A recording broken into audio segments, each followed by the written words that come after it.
औज़ुबिल्लाहिमिनश्शैतानिर्रजीम बिस्मिल्लाहिर्रहमानिर्रहीम अस्सलामु अलैकुम वरहमतुल्लाहि वबरकातुहू। उम्मीद है कि आप ठीक होंगे। एक बहुत ही इम्पोर्टेंट अपडेट है, इसलिए आपको शॉर्ट वीडियो बना के मैं ये बता रहा हूँ। लास्ट कोर्ट रिपोर्ट के मुताबिक जो कि 31 अक्टूबर को आई थी, तकरीबन 7 दिन के बाद दोबारा अपडेट होती है और इस दफ़ा थोड़ी-सी लेट आई है, हालाँकि इसको फ्राइडे की नाइट को आ जाना चाहिए था। तो 7 सितंबर तक का सॉरी हाँ 7 नवंबर तक का जो डाटा है कोर्ट रिपोर्ट का, वो यहाँ पे गोल्ड के हवाले से मैं आपको बताता हूँ कि गोल्ड में कितने कमर्शियल्स ने कहाँ पे एंट्री की और नॉन कमर्शियल कितने हुए। तो इससे थोड़ा सा हमें समझ में आएगा कि आने वाला वीक जो है ना वो कैसा रहेगा। अच्छा जी, एक चीज मैं आपको बताऊं, आप सभी को पता है नॉन कमर्शियल और कमर्शियल ये बहुत ही इंपॉर्टेंट हैं मार्केट को किसी एक डायरेक्शन में लेके जाने के लिए।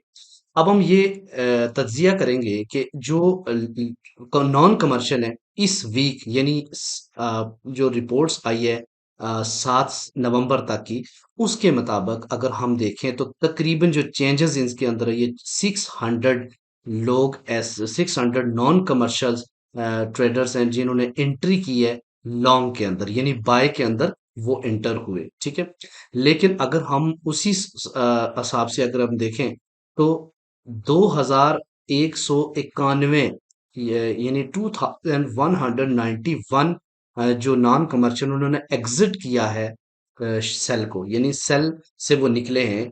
तो ये एक समझ में आता है गोल्ड को पुल बैक करने के लिए, जो 1931 टू को टच करने के बाद मार्केट ऊपर आई, तो उसके अंदर इसका किरदार हो सकता है। ठीक है, अच्छा उसके बाद आते हैं जी असल जो मेन गेम करने वाले हैं वो है कमर्शियल्स।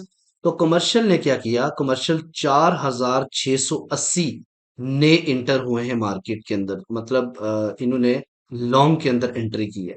ठीक है, और अगर हम देखें तो नॉन कमर्शियल 600 थे और जो कमर्शियल है वो 4680 एंटर हुए। लेकिन बड़ी इंटरेस्टिंग चीज ये है कि शार्ट में यानी सेल के अंदर एग्जिट नहीं हुए 8064 शॉट के अंदर के।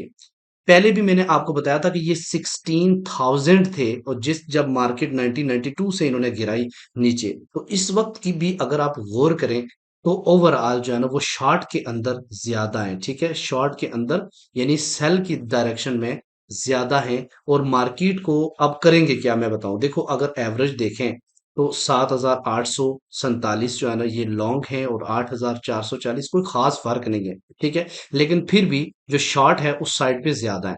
तो मार्केट में ट्रेंड जो है ना वो बेरिश रहने के अमकान ज्यादा है इस वीक में। और हो सकता है कि जो सीपीआई है जो मुझे लग रहा है इसको पॉजिटिव लाए और गोल्ड को थोड़ा सा पुल बैक करके वापस गिरा दे।